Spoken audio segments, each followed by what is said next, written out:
melhor como começou a Páscoa, precisamos voltar a um tempo na história. Precisamente 1500 anos antes de Jesus Cristo nascer. Nessa época, os judeus eram escravos no Egito. Lá eles trabalhavam duro e foram maltratados por 430 anos. Deus então enviou Moisés para livrar o seu povo da escravidão, para que pudessem conhecê-lo e adorá-lo. Mas Faraó, o rei do Egito, não queria libertar o povo de Deus. O Senhor então enviou 10 sinais do seu poder para que Faraó libertasse o seu povo. Fez o rio Nilo se transformar em sangue. Todos os peixes morreram. O cheiro ficou terrível.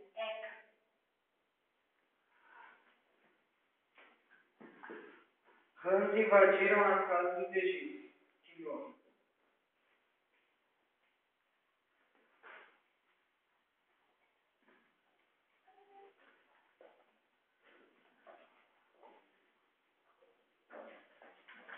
Os egípcios e os animais ficaram cobertos de piolhos.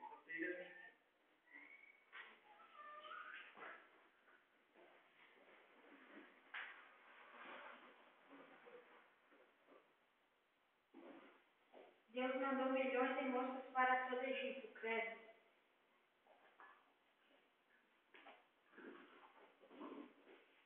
Os animais morreram.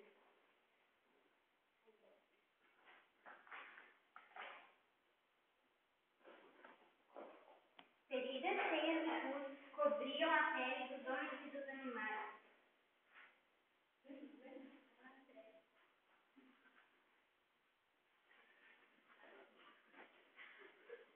Uma chuva forte de pedras acabou com tudo que estava no campo, incluindo as pessoas e os animais.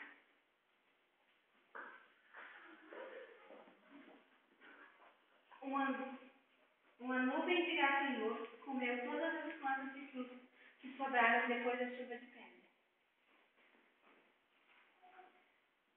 Durante 3 dias houve uma grande escuridão, e somente os egípcios ficaram no escuro.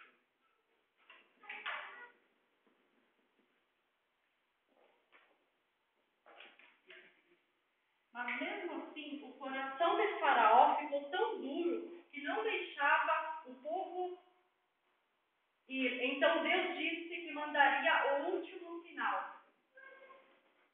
Deus mandou que cada família do povo de Israel matasse um cordeiro macho sem defeitos e passasse o sangue desse cordeiro nos umbrais da porta de sua casa. Quando Deus visse o sangue, ninguém morreria ali. Mas nas portas dos egípcios não havia o sangue. Então o anjo da morte levaria o primogênito, filho mais velho, de cada família egípcia, desde o filho do faraó até o filho do servo mais humilde, e também todo o primogênito dos animais. Êxodo 12. Depois desse sinal, o povo de Israel foi libertado da escravidão. Por causa desse grande livramento, a Páscoa passou a ser comemorada com a noite que Deus poupou a Israel, salvando suas crianças e libertando a todos. A Páscoa que comemoramos hoje é a maior de todas as festas cristãs, maior até do que o Natal. Jesus veio aqui na terra e nos ensinou a amar, a viver, a pensar, a servir. Ele veio para nos reconciliar com Deus e nos libertar da morte e do pecado, mas para que tivéssemos direito à herança. Jesus teve que morrer, ele foi humilhado, maltratado e morreu como um cordeiro. Depois ele ressuscitou no terceiro dia e hoje ele vive. Deus enviou seu Filho unigênito, único, sem defeito. Jesus é aquele que é o cordeiro da face dos hebreus. Todos os que aceitam o seu sacrifício são libertos da escravidão do pecado e da morte. Assim como os hebreus foram libertos pelo sangue dos cordeiros passados nas portas do céu. Jesus é o cordeiro da paz. Vamos ver agora comparações que mostram o que Jesus fez por todos nós. Foi como o que Deus fez para os judeus através daquele cordeiro morto na Páscoa.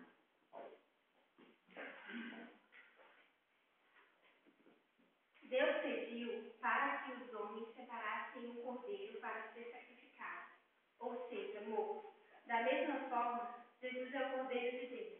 João 1:29. Ele é a nossa paz. 1 Coríntios 5:7.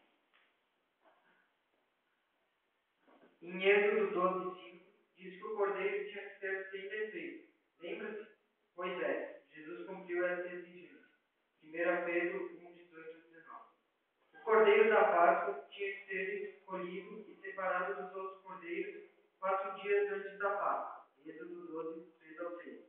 Jesus Cristo chegou a Jerusalém 4 dias antes da comemoração da Páscoa e morreu no mesmo dia do sacrifício do cordeiro. O cordeiro precisava ser imolado por toda a população. Êxodo 12:6. Jesus Cristo também foi sacrificado pelos líderes civis e religiosos de Israel e de Roma, pela vontade de todo o povo que estava reunido lá. Nenhum osso do cordeiro poderia ser quebrado. Êxodo 12:46. Em João 19:16 fala que quando Jesus já estava morto na cruz, ninguém quebrou os ossos dele, pois era costume de quebrar os ossos de quem havia morrido na cruz. Em hebraico, a Páscoa quer dizer passar. Para o povo de Israel é a passagem da escravidão, para a liberdade para nós. Páscoa é a celebração que marca a passagem da morte para a vida. Jesus se ofereceu para ser sacrificado. Ele não foi tomado de surpresa. Ele escolheu morrer por nós.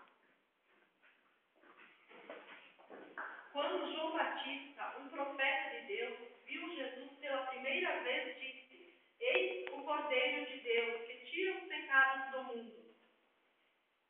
Então, como ficam os ovos de chocolate e os paninhos nesta história? Bem, há muito tempo os ovos eram considerados símbolo de vida.